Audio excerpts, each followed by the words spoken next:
I remember watching a show called Lifestyles of the Rich and Famous with Robin Leach. Do you know the show? I feel like I've heard that name before, right? It kind of rolls off the tongue, but I haven't watched it. So they would highlight mansions of the world and all the really wealthy people. And I just remember growing up, I used to look up, like society used to teach us that those were people to respect. Those were significant accomplishments. That's something that you should work towards, and what an achievement. It seems like some things have flipped around a little bit on us. And I'm of this belief that I think we should look to every category where people are highly successful, whether it could be Oprah Winfrey, could be Elon Musk, could be Warren Buffett, it could be a significant actor like a Keanu Reeves, or so anybody who has achieved the highest level of success in their category.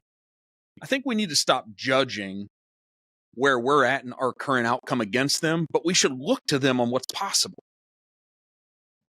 I just wish that narrative, so your take on that we're not there yet because there's a time that they weren't there. And I just wish we could reframe that around that idea. I just want to get your take on it with society now and how they're looking at folks that are extremely successful, whether that's monetarily valued or not. Yeah, I agree with you 1,000%. I grew up in an era where the rich and famous were demonized and judged and hated on a lot, but I always admired people who were great at something and people who can make a lot of money. I mean, the first book I ever read was Rich Dad, Poor Dad by Robert Kiyosaki. And right inside of that book, he basically says that the subject of money is not taught at school. It's taught in the home. And so if you grow up in a poor or middle-class family, you will learn poor and middle-class money habits and perspectives on the rich and famous. Parents are jealous, right? They don't want to tell their kids, oh, I wish I was like Elon Musk. They say, screw Elon Musk. That guy sucks. Like, our life is better, right? They're looking for admiration by shutting down other people. But if you grow up in a rich family, you learn rich money perspectives. And because you're open to it, I think you learn faster and more efficiently. I mean, you don't have to be materialistic to love money. Money is a game, and you might as well be good at it because it food, water, and shelter, and also giving back to charity and so many other beautiful things require money. So when I was in my early 20s, and I fell into this world of personal development, I started to read about all of these rich and famous people. And there was so much admiration. It's not, hey, I can't do that, but it's how can I do that? It's not, hey, I can't afford that, but it's how can I afford that? I'm capable. I want to do that too. I think the biggest shift for me, Mark, over the last maybe 2 years is that I went from looking at somebody who is financially successful as successful to realizing that if that person is financially successful, but they're not healthy and they don't have great relationships and they're not happy, like I don't consider that success anymore. I look at a more holistic view of success. And I think money is one of those big 3 or 4 pillars.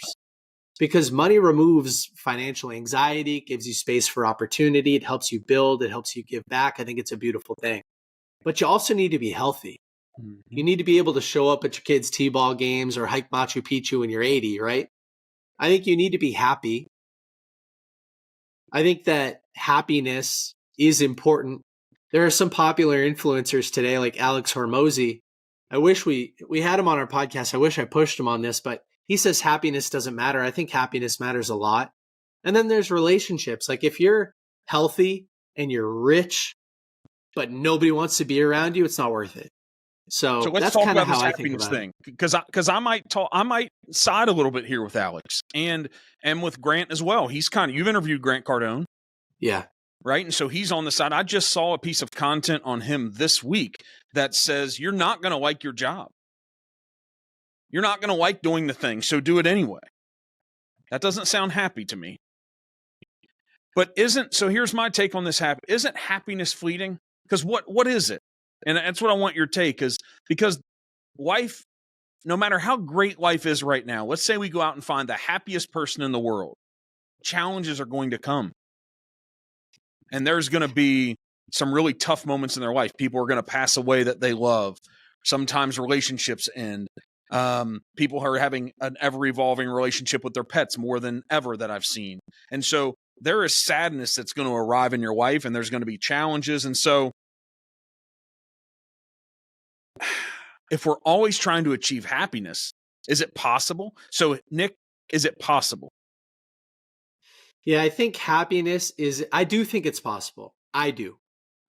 I am happy all the time.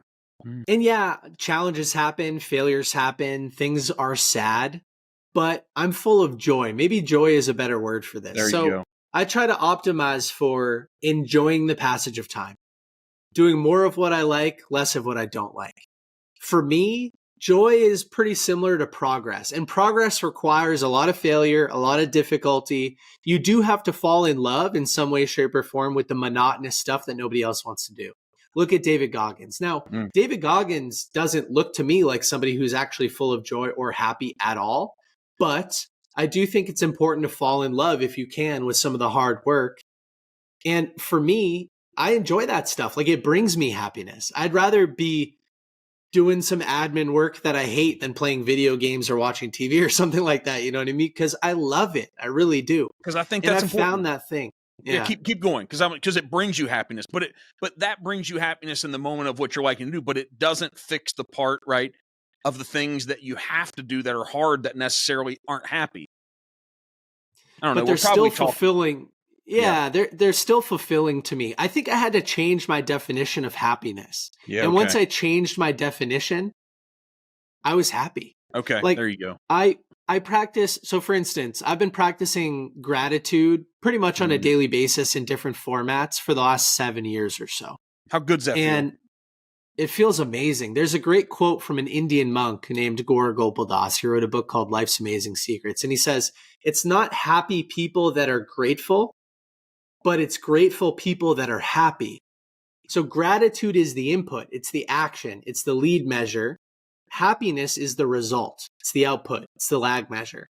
And so now that I've been practicing gratitude on a daily basis in multiple formats, and I have some gratitude tattoos and stuff, every single day, I don't think there's a reality, no matter what happens, where I'm not experiencing gratitude.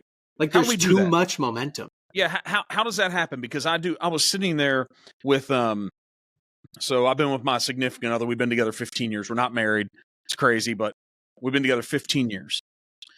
And she was exchanging with me this weekend just about the level of gratitude that she feels. She's worked very hard, has a good career, and then we find ourselves this weekend. I don't get a lot of time to sit around and watch TV, but we pulled up Amazon Prime, and we watched. She's like, I found something, because I'm always wanting history. I always want to learn. I just don't watch really entertaining things on what most people would think entertaining. And so we pulled it up, and it was the documentary about the withdrawal from Afghanistan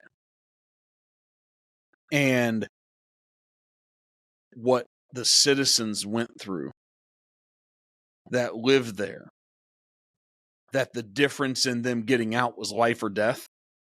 And to see what those people went through, you just have to sit back and feel just a sense of the most basic gratitude of how fortunate am I to be here. That's what I'm talking about. If you go back a few hundred years, the richest person on the planet didn't even have air conditioning. Yeah. So how do you do it? Like, what's the mindset, right? Because I'm feeling your energy, even from the time we jumped on today. Like, man, you really are. Like, you're plugged into this thing. You're doing the hard stuff. You're working a ton of hours, but you feel great about life. Yeah, I'll give a couple of tactical examples. When I first started, I journaled 3 things that I was grateful for every single day. And those could be as little as a bullet point, as much as paragraphs, right, on each one. And that created such a big shift so fast for me that I literally got the numbers 1, 2, and 3 tattooed on my wrist. And so no matter where I was or what I was doing, I always had the ability to look down and focus on gratitude. I started to create a little bit of a sense of awareness almost when I was feeling lack, like when I was feeling ungrateful. And so I'd just look at the tattoo and I would find 3 things in my environment or from my day that I was grateful for. And so I started to shift, like, you can't feel both of those things at the same time. Then I started to think about sometimes they say that comparison is the thief of joy. I think comparison creates joy when you compare yourself to where you were a number of years ago, or you compare your current situation to somebody who has it worse, like the locals in Afghanistan when we pulled out. That creates a feeling of gratitude and of joy. It gives you, I think, perspective for where you are in life. Today, I have a fun practice that I think everybody should incorporate where I pull up my phone on Sundays once a week and I do a 1-minute gratitude time capsule. So I just verbally to my camera, hey, today is Sunday, November 19th. This was yesterday. And here's what I'm grateful for. And I recap my week, the best of the best, the highlights. It could be related to my business, my relationship, all sorts of things. And I upload that 1-minute video every week to a Google Drive. And it's categorized by year. And the idea is that in the future, I can condense an entire year's worth of gratitude videos, 52 times 1 minute each, into under an hour. So my kids in the future, me in the future, we can go back and relive these grateful moments. And what that does, I know I'm doing it every week. And I know I'm writing 3 things I'm grateful for every day. What it does is it sets the expectation throughout the day that I need to find things. Like I'm always looking for things I'm grateful for because I know I have to write about it and talk about it. And there's so much momentum. I have this, here's a third tactic. My team at BookThinkers, my agency, we use Slack as an internal communication tool. And we have a channel called Daily Gratitude where everybody, it's optional, but everybody does it. Everybody writes 3 things that they're grateful for every single day. And so you mentioned Jim Rohn earlier. He's the original, you are the average of the 5 people that you spend the most time with guy. And so if the people around you are constantly writing things that they're grateful for, you're constantly writing things that you're grateful for, you're recording gratitude time capsules, maybe you're even getting it tattooed on your body and seeing it 1,000 times a day subconsciously, it's impossible not to feel it.